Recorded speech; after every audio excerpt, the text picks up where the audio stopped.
that leaves his Varus with no mobility, alone on the backline, and that is an Aatrox's dream. Certainly will be. Lots of lifesteal, lots of damage, and lots of potential to break open this best of two wide open. Let's load ourselves into the Rift. Thank you so much for your patience as we get ourselves set up for this one as league leaders. Both Ion and Team Bliss look to break the divide and figure out at this stage who is the best team in OS. Absolutely. It feels weird to say that it's a competition between Bliss and Ion for the top of the standings, but that's the way it is here in week 4 of the LCO, as we can see already a bit of level 1 warning coming out here from the side of Bliss, using a Zyra Khan level 1 power to move into the enemy jungle, but that will be traded on Skimmy. So both Reds going to be warded, both junglers going to know where the opposite one's starting. That they certainly will, and it does beg the question then, how does it actually affect the jungle pathing? Are they going to say start top side and path towards bot, or we're just going to go for that bit of a snooze fest as we sort of predicted, right, where both teams are going to say, well, we know where you are, but we don't expect too much to happen pre-level 6. We'll get to see. As you can see, that YNL is pathing towards that top side, and it would seem that the opposite is true for Foreigner. Yeah, I would imagine that YNL wants to get 3 as quick as possible, right? I wouldn't imagine he's going for something like a full clear, purely because Nocturne just simply will outpace him, right? Just in virtue of Poppy being having not the fastest jungle clear in the world. So I would be expecting him to try to look towards the bot lane as early as possible, right? Utilize that Rakan flash W, utilize all the CC coming out from Poppy as well to try to get something done early and kind of mess with the Nocturne while he's full clearing. Well, here's what mid lane should look like. Just them trading, them farming, and us checking in once every few minutes to see, okay, what item spike are they on now? Because really, it's not going to be too much to talk about there. Laning, scaling, mid mages doing their thing. But bot lane is really where we got our focus on, and the impact that both Scott and Hexflash can look to try and deploy here. You'd imagine that Hexflash, like their name, would be there for them to try and burn those flashes off CD and really open up an avenue for the junglers to then pursue. Yeah, importantly, the Prio has gone in favor of Bliss here level 1, right? That is incredibly important when you are playing the Zyra Khan, right? You don't want to be getting forced off and forced to fight in a wave. Varus with wave control is incredibly impressive, right? Especially with the Hail of Blades. He's certainly able to just auto-attack you under your turret, throw those spells out and make your life really hard. But now the thing is that Bliss have control of the wave. They've got their jungler pathing down. It's a pretty good spot for them to be in. But it certainly seems to be. If YNL needs to be in the area, either for a preventive gank or even just to start one up from the lane, then they've certainly got themselves in a prime position to make that one work. And we'll get to see if he does decide to put any attention to that bot lane early on. But currently, cross map, may just look to interrupt the clear of Foreigner, or perhaps wrap around and try and target Jovi. He could look mid here, Skimmy. Jovi does have flash, though. He's going to wrap around. He's getting aggressive. He certainly is getting aggressive, and Harry's being baited this one quite nicely. Here comes the steadfast presence. Flash that is denied! Harry ever so close, but he's baited that one out beautifully, and it's first blood to Bliss. Oh, Skimmy, it was a perfect bait from Harry. He knew the limit absolutely perfectly there, forcing Jovi to flash forwards, thinking he was able to kill him. And then suddenly, there's that level 3 Poppy play I was talking about earlier, right? He's able to make use of this. Yes, he's down 2 camps, but it doesn't matter because you've got first blood. So it really does equal out the farm deficit you'll find yourself in. And speaking of it, there is the Nocturne, level 4, double buffs, ready to rock and roll. Is going to be spotted on vision, but may have just been delivered there by that sweeper in the kill target, seemingly to be Violet, but he flashes out of that pounce. Weapons burn also. And, well, they've paid the tax for burning summoners for the gank.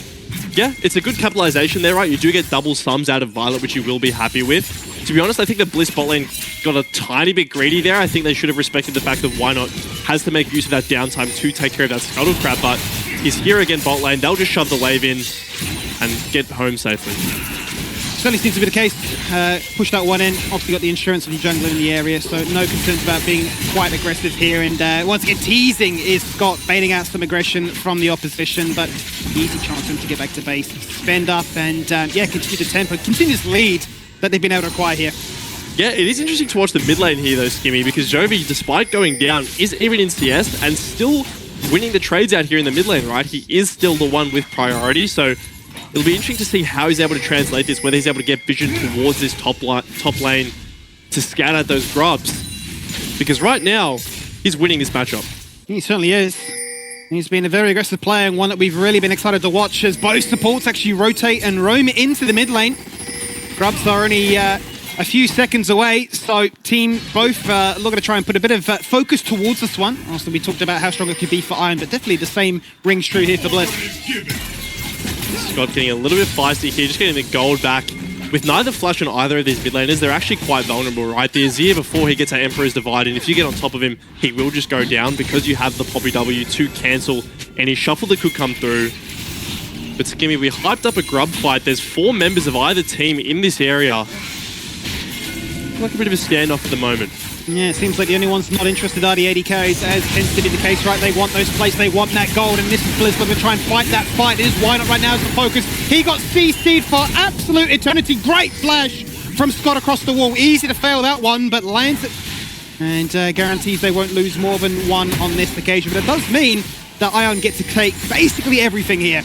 Yeah, that was a smite with like 10 HP left, Skimmy, from Foreigner. Able to secure that one, and then a fantastic Cassante W. Actually able to negate the CC and pick up almost 2 kills, right? If Scott didn't flash out, he would have ended up going down. So a nice swing, a nice 4v4 in favor of Ion. Certainly was, and this is great control, this is great aggression, most importantly from Ion, respecting and understanding what the game plan is from their opposition and really punishing it for it. Let's run it back at the clip initially, because look at Why Not, he doesn't get to move. Yeah, they're kind of all staring at each other here, and it is the initial engage from Hex Flash that finds him. But look at that Cassante W, right? Negates the grand entrance from Rakan, as well as knocking both the Poppy and the support back. So able to force them off. Scott's got a blinking health bar. Just out mechanics. Really was. And the impact of these top laners right now, they're looking to try and get themselves involved, but unable to find any real moment to strike just yet. But level 6 has come online. Junglers won't be too far behind, and that's where we can really look to up the ante, get a little bit more aggressive, find ourselves a little bit more power to go around, because, well, the Dragon is up now as well, and Why Not is straight away there with the control wood. Yeah, I wonder whether he will be able to get this, right? We see Foreigner sitting pretty comfortable at that level 5 spot, a couple camps away from hitting that level 6 mark. Actually gets it off the mid-wave there, Skimmy. That's cheeky. Jovi's going. Oh, he's gone in with the Emperor's Divide. So close to Harry getting his flash back up, but wasn't able to burn it, wasn't able to get a kill. That's crucial, Skimmy, because it's such a big window for the start of Ion, right? You have that Emperor's Divide onto what is a flashless Corki. He just got to back up now. If you hit that, you Nocturne ult in, you kill him, you get to secure the Dragon, but suddenly Bliss, just because Jovi managed to miss that, they managed to negate this massive window. Yeah, completely had to sacrifice as a result of that one, but it shows you just how close this game is and how much of a divide is between expectations and sort of the reality. And it continues to impress me, the story behind this team. If they can really give Bliss a run for their money, then really, where is that limit? You heard from Violet rather before, thinking that they reckon they should plant themselves somewhere in the middle of the table, but look, they are certainly, as far as early games go, doing what they've done best. And Skimmy, they're definitely not in the middle of the pack right now. I mean, looking at the leaderboard before, they're literally on top of the leaderboard. So certainly not a team to be dismissed. The thing I do want to question now is where this first paranoia comes out, right? Because you look across the board here, the only target on Bliss without flash is the Rakan or the Aatrox, neither of which you really want to gank.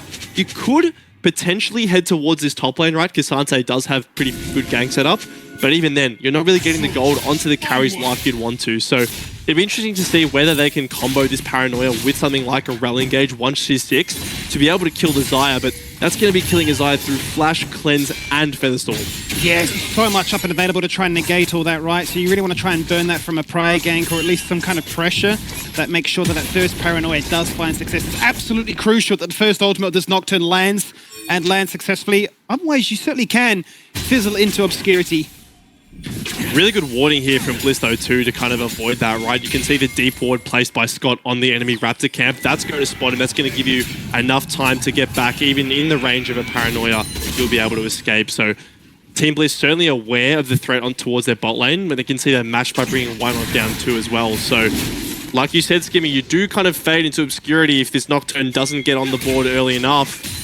But Bliss is doing a very good job at making sure that doesn't happen. Yeah, a lot that comes down to the sort of the individual leads, right? You look at the mid lane and the bot lane now, both Harry and Violet trying to get a sizable advantage in that CS department and farm into that late game condition. And that's exactly what you want, right? You know that this Nocturne's going to be farming up an absolute storm, and there's nothing that the Poppy can do rather than really answer back with a gank of success elsewhere on the map. Right now, he's just going for the clear, looking for those opportunities. But I think once again, it's all about the summoners, and right now, every flash is there. Yeah, every single flash is there, right? You can see Rel moving up now. We'll get spotted out on this ward, though, so that Raptor ward proving pretty valuable for the side of Bliss, as we see what could be another 4v4, but Skimmy, Jovi's low. He does have the TP, so if Ion wants to fight this, I'd imagine he gets towards base and looks to TP in, but that's going to be a bit of a delay. The first grub's already going down. Yeah, I mean, it's been such a stalemate, hasn't it? Really are just waiting for those major fights to break around these objectives. And to credit of Ion, they've snuck in, got 5 grubs and said, we don't need any more. 6 would be a luxury, but 5 is the dream. We've got the Void Mites, we've now got the sieging potential, we've now got an extra win condition. Yeah, it's actually a bit cheeky there from Ion, right? Making use of the macro window where Bliss are kind of thinking that, okay, Ion are going to base their mid laner, they're going to wait for his TP to come through before they start the grubs, but meanwhile, they're actually hitting them with the Nocturne, right? That Smite coming through to secure it as well. So, like you said, Skimmy, that's 5. This is going to be 6, actually, into the hands of Ion. So, you know, whilst this Nocturne's not getting kills on the board, he certainly is getting objectives. Well, he certainly is. So he's fighted themselves a second layer of possibility of how they can look to try and open up this game, right? We can then continue at this pace of farming, waiting for the moment to then strike. And it may just end up boiling into one of those situations where we do the classic Herald for Drake trade and you say, well, this always actually works for us. Whilst we're dancing over that objective, we've just taken a tower and perhaps a tower and a half. Yeah, speaking of taking towers, Nebula's having a pretty rough go of it at the moment. Already down 20 CS and 2 plates. Going to be forced off a little bit of this wave as well as why not? Yeah, he's flashed across the wall there, looking for the kill on towards Jovi. Hits the Emperor's Divide, burns the flash, and then shuffles out to safety. Really is feeling the burden of a mid laner, really asking for jungle attention, and it's making sure that Jovi cannot pop off like he certainly has done all split long. It was just really nice positioning there from the Azir, right, to avoid getting Poppy CC comboed 100-0. Yes, he does expend the flash, but it is a flash trade, and you are playing Azir, right? So you don't feel too bad about that. It's the paranoia mid lane. That was a little bit cheeky, and it actually catches both of us off guard there. Even Jovi's a little bit like, I'm not sure about this. When he spots Harry with 0 mana, he just burns flash and gets out. So yes, once again, it is a flashless mid lane, but that's your first ultimate into really no success. Yeah, not really what you wanted to get out of that, right? I think Harry could have honestly just walked that off. Yes, he would have lost a bit of his health bar, but why not was in the area, right? I don't think there's a chance you actually go down. So, you know, errs on the side of caution there, does expend the flash. That's again 2 mid laners without flash. Now the question is, Gimme, will it be different than last time? Or will we just see both of these timers go away? Let's see what happens right now. Seemingly Hexflash is the focus. Out goes those Chain of Corruptions, really looking to try and fault their attempts any further. Successful in that is Nebula. And why not? He's just being a bit of a menace. He's here, there, and everywhere. You're really making sure that if you go in for something, you will get punished by numbers advantage. Looking at the mid lane right now, Jovi still hanging around. He's only just walked back to lane, having already used that TP. He might choose to go back to base again. That's just brutal, Skimmy. Comes in with the Eclipse completed, with the package as well, takes a monstrous trade, and Team Bliss once again just taking trades at better times, right? It's that trade that chunks out Hexflash. He has to go back to base. Jovi's under his turret in the mid lane because of Harry coming back to lane on an item spike. And suddenly, they're slowly progressing the game, right? There's no massive event that's blown this open, but Bliss, bit by bit, are eking control of this game. Certainly are, starting to demonstrate some of their class and their experience. A term that we certainly overuse and chuck around a fair bit, but this is a team of experience. They have been to internationals, they have won titles. They know how to grind out these games. They know how to defy the expectations of a team that is looking like a hot up-and-comer, but I'm going to showcase that there is a bit of a difference between where you're at and what we've already accomplished. And speaking of that, they're going to get themselves that very first tower just before those plates are about to fall on down. Violet just trimming the wave a little bit more. And yeah, I mean, definitely are playing for 2 different conditions, right? Whilst the Void Grubs go for Ion, it's been Bliss that are playing for the Dragon Soul. Yeah, and Skimmy, look, Void Grubs are great, but if you're not actually hitting any turrets, what's the point, right? And so far, Bliss have done a fantastic job of playing turret defense, 5 plates up in every single one of their lanes, and I do have to kind of question that lane swap, right? You gave up so many minions, so many plates towards that bot lane. You could have just sent 3 people to match if you knew the dive was coming, and suddenly Bliss have a 1.5k gold lead in this game. Yeah, they've really ballooned it open as a result of what you've just mentioned there, with the macro really being in their favor. But level 11's now starting to come across. The second evolution of those ultimates, that power spike being felt, you'd have to imagine. The Hexplate there completed for Nocturne, only one of the champions that really likes to go for that item, and that certainly is a major spike for them for their burst potential. Let's see then if these teams will decide to group up and get aggressive, because the Herald is there. And as we've known from this game, I said I was expecting aggression. It's been 2 kills in 40 minutes. The only time these teams fight is when an objective like this is up. Yes, Gimme, I think you foreshadowed it perfectly. You said they're going to fight when an objective spawns, and it looks like what they're going to do right now. You can see that Aatrox is completing his base. Why not's behind?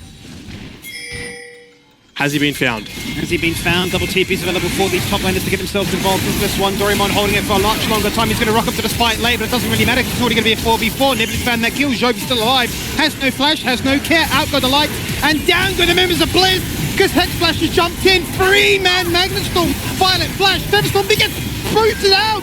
Doraemon takes down his younger brother, or his older brother rather, and double kill here for Ion as they absolutely crush it. Gibby, I don't want to get ahead of myself, but Ion are looking like the real deal in that team fight. They spot out, they mark the Poppy instantly, kill her before she's able to use the Keeper's Verdict to actually remove anyone from the fight.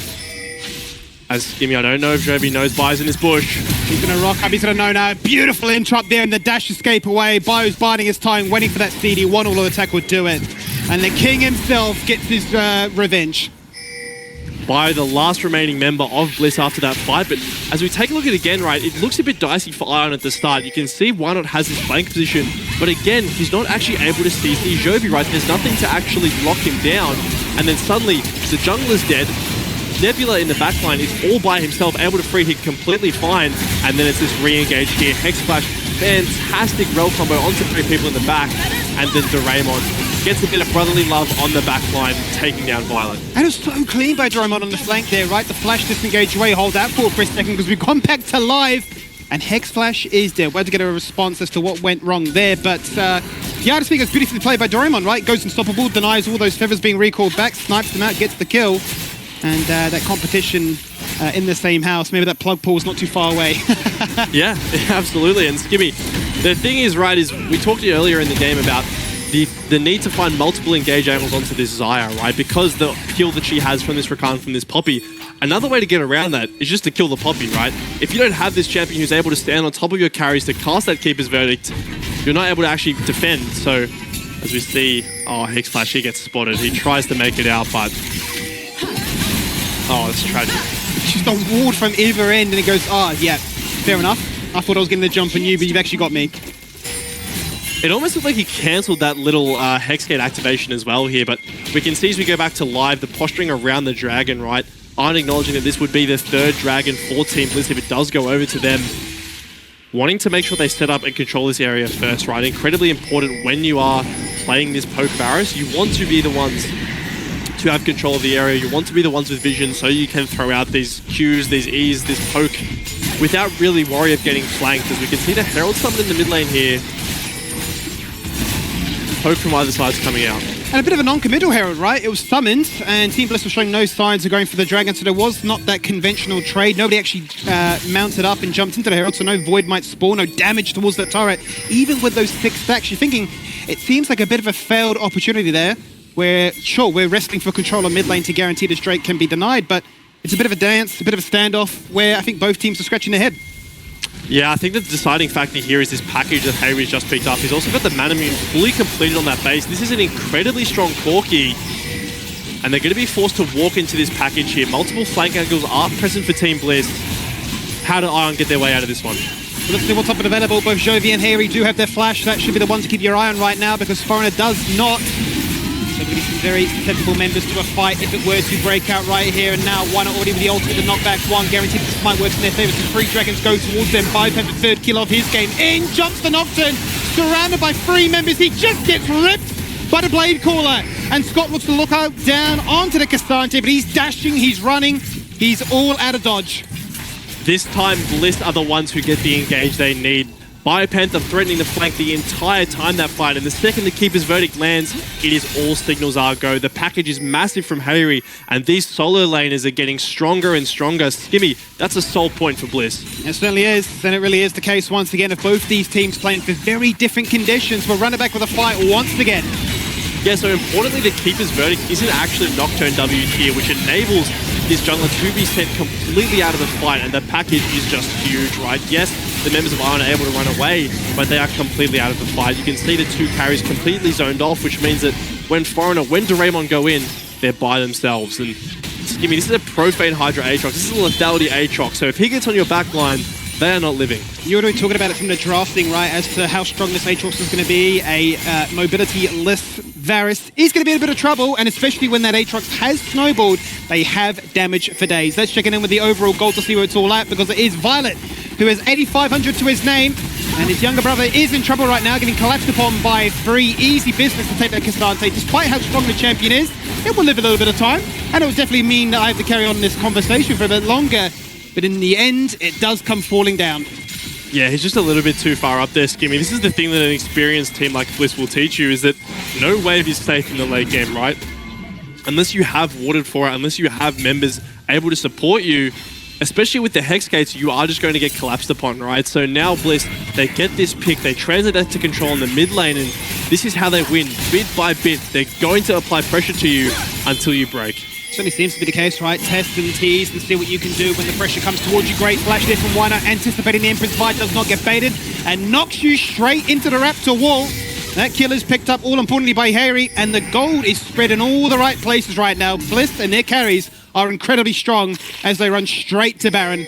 It's just a beautiful flash there, Skimmy, like you mentioned, able to get past that Emperor's Divide and kill the Jovi, kill the Azir rather, who really is the biggest form of DPS from this Iron roster right now. And this Baron's getting burnt down. Iron have to do something about this. They certainly do, but what do they have left in the tank? Keeper's Verdict already being burnt, it's not been connected upon this time. In jumps Tech Flash, up goes the Feathers, and down goes the Rail. In jumps the Nocturne, but he also absolutely gets eviscerated. The saving graces, Iron have in fact reset the Baron, and there will not be any 20-minute snowballing here today.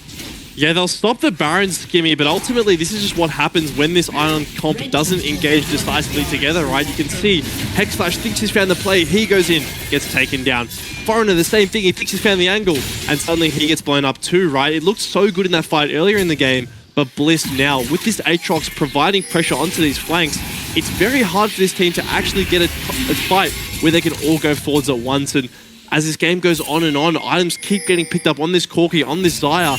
It only gets harder to walk in. It's getting harder and harder, as you quite rightly point out there, and it's been disjointed, right? For all the good work that Iron did in the first 15, it's come crumbling down as these major late game objectives have come into effect, and item spikes have been felt in multiple lanes. And yeah, Bliss are just showcasing their ability to control and dictate the pace of what should really be taking place now.